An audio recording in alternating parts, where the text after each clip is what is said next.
noi ce ne andiamo in Sardegna, però prima devo parlare con Francesco Petretti, perché stiamo per andare a vedere un filmato realizzato da lui insieme alla nostra Isabella De Felici. Ciao Francesco, rieccoti qua. Allora, siete stati insieme in Sardegna, in Supramonte, per seguire la reintroduzione di un animale straordinario, no? Sì. Che è il l'avvoltoio gipeto. gipeto. Fatto storico, tu pensi a questo animale estinto in Sardegna da 30 anni e questi giovani gipeti dati dagli zoo austriaci che li hanno riprodotti sono stati portati nel Supramonte in una zona adatta per essere poi reintrodotti.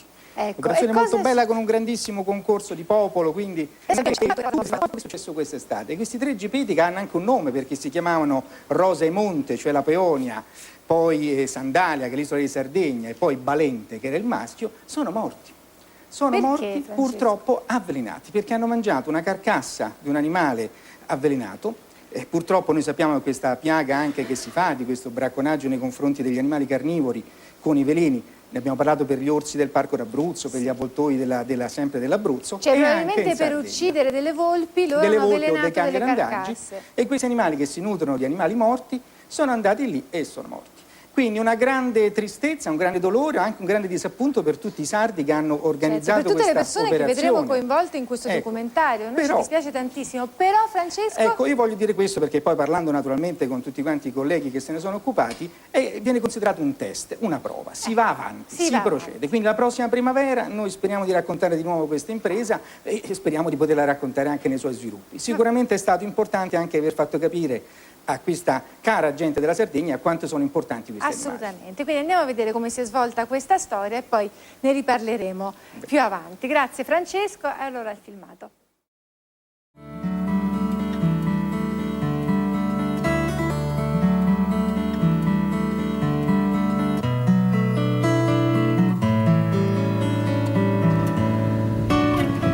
Il Supramonte di Orgosolo, nel cuore della Sardegna, una delle zone più selvagge d'Italia. Un luogo magnifico, di boschi, di grandi pascoli, dove il bestiame pascola allo stato brado, che si è conservato così da secoli. Un posto straordinario abitato da pochissime persone. Ci sono i paesi qui vicino, Orgosolo, Oliena. Siamo nel cuore della Sardegna, nelle province di Nuoro, un po' più in là le province dell'Ogliastra.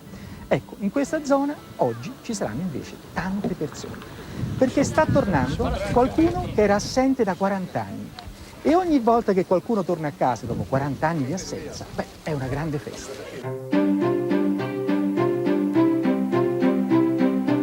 Il ritorno del gipeto, detto anche avvoltoio barbuto o avvoltoio degli agnelli. Come tutti gli avvoltoi non si nutre di animali vivi, qui è un animale assolutamente innocuo per il bestiame. Bene, l'avvoltoio degli agnelli o gipeto o avvoltoio barbuto era una specie che ha nidificato in Sardegna fino al 1968. Proprio qui, su queste rocce, nel Supramonte, c'è stata l'ultima nidificazione di questo grande uccello, forse uno dei più grandi rapaci del mondo, quasi 2,5 metri di apertura alare. Scomparso a causa del bracconaggio, oggi, grazie a un progetto congiunto dell'Austria e dell'Italia, anzi dell'Austria e della Sardegna, questo uccello sta tornando qui. Gli austriaci stanno donando 3 giovani gipeti alla regione Sardegna perché possano essere riportati in questo grande paesaggio.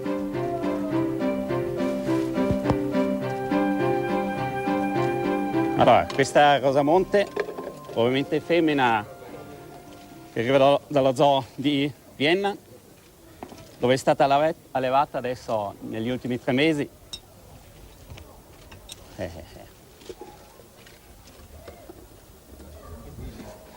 E tra i 3 il gipeto più grande, è abbastanza aggressiva e comunque adesso faremo le marcature, praticamente usiamo l'ossigeno per ossigenare, per biancare delle penne, in modo che dopo, quando il gipeto vola, è riconoscibile anche da lontano. È molto importante, praticamente queste penne discolorate si mantengono per 2-3 anni e siccome i gipeti girano tanto è proprio facile distinguerli uno dall'altro.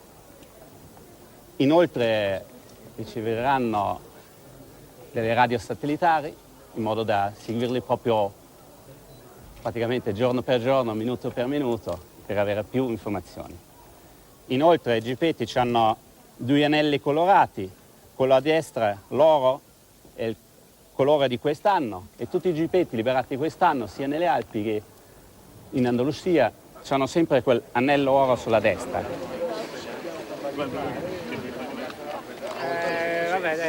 Carlo Murgia, queste sono zone di solito deserte. Oggi c'è una folla straordinaria qui, per un grande avvenimento. Sì, è un avvenimento importante per tutti, per tutta la Sardegna. A questo punto è un progetto scientifico il più importante che finora è stato fatto in Sardegna su una specie. Noi abbiamo lavorato molto, per 4 anni, un progetto comunitario, un progetto Interreg. Abbiamo creato molta attesa, c'è stata una campagna di sensibilizzazione veramente forte, notevole. Abbiamo lavorato su 70 comuni del territorio, abbiamo coinvolto... Io ti interrompo un attimo per dire che innanzitutto Carlo Murgia, che è il responsabile scientifico di questo progetto che sta riportando questo straordinario animale nelle montagne della Sardegna, è anche un grande naturalista ed è riuscito a fare una sorta di piccolo miracolo, cioè quella che poteva essere un'operazione per addetti ai lavori, pochi ornitologi specialisti appassionati di questi grandi interventi di conservazione, invece è diventata una adunanza popolare, tutti ad assistere alla liberazione di questi gipeti, e sono stati i bambini delle scuole della zona a dare il nome, vero?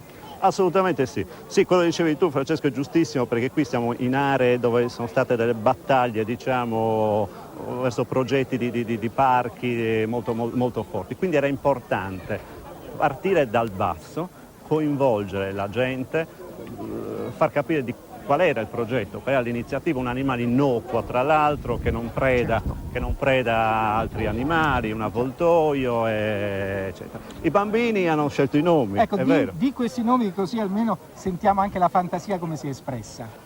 Balente, Rosemonti, che è la peonia, e Sandalia. Questi sono i 3 nomi che i bambini della scuola di Orgosolo, scuola media, hanno scelto per questi avvoltoi.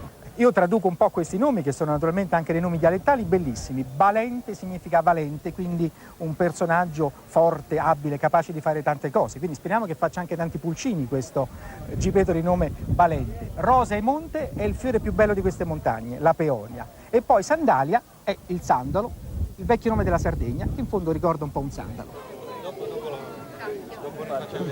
Un grande pubblico per una grande attrice. Rosa e Monte, una femmina di gipeto, di 3 mesi circa, uno degli esemplari che sarà liberato nel Supramonte.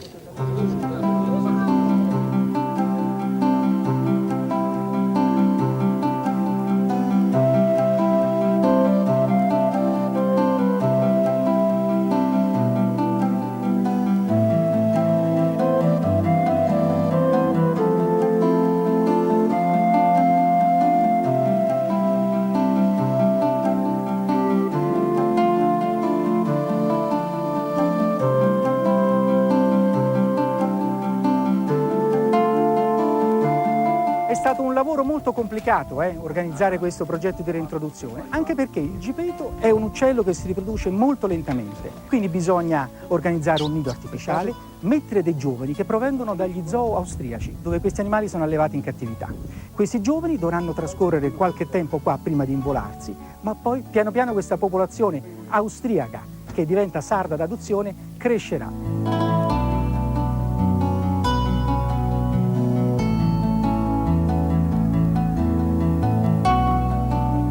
Allora amici, questo è il primo gipeto che viene messo in un nido in Sardegna. Sì. Dopo 40 anni. Quale animale è questo qua? Questo è il numero, come si chiama? Allora. Questo credo che sia Valente. Sì, Valente. Dunque, quanto tempo impiega prima di riprodursi un gipeto? Sui 6 anni. 6 anni, quindi fra 6 anni potrebbe fare il nido qua. Potrebbe fare il nido qua. Voi avete preparato questi nidi che sono all'aperto? Sì, quindi che dominano tutta questa zona? Sono nidi praticamente come un nido selvaggio. C'è uno vicino all'altro, che non è una cosa naturale, comunque è praticamente vicino al nido selvaggio. Ecco, chi li porterà da mangiare a questi animali? Ci sono ragazzi qua dell'ente che controlleranno i gipeti per tutto il tempo adesso e che porteranno da mangiare ogni 1-2 giorni quando è necessario. E poi piano piano questi animali saranno in grado di volare e spiccheranno il volo da soli in qua? Sì. E torneranno a mangiare qui? No, si farà un carnaio, uno qua, uno là, e andranno a mangiare qua. Nel nido poi non torno più. Specializzato nel mangiare ossa di animali. Specializzato nel mangiare ossa, anche carne, ma in prima linea ossa. Infatti i sardi lo chiamano anche vuturgiu o sargiu, avvoltoio che mangia le ossa, perché è un animale specializzato, si nutre delle ossa e del midollo contenuto nelle ossa. E quindi qui, con tutto il bestiame degli animali selvatici, ne troverà da mangiare. Naturalmente.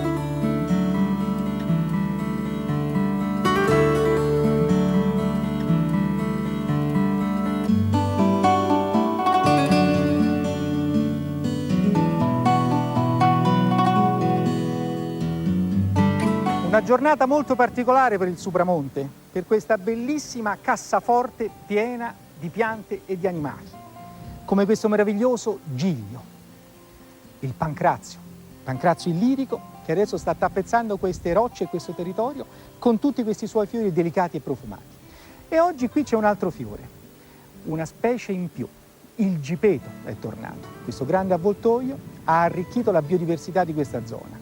Siamo tornati indietro di 40 anni, quando quella specie era ancora presente qui. E oggi ci auguriamo che ben presto questi gipeti tornino a fare il nido qui e che nascano tanti pulcini che possano volare liberi e sicuri in mezzo a queste montagne.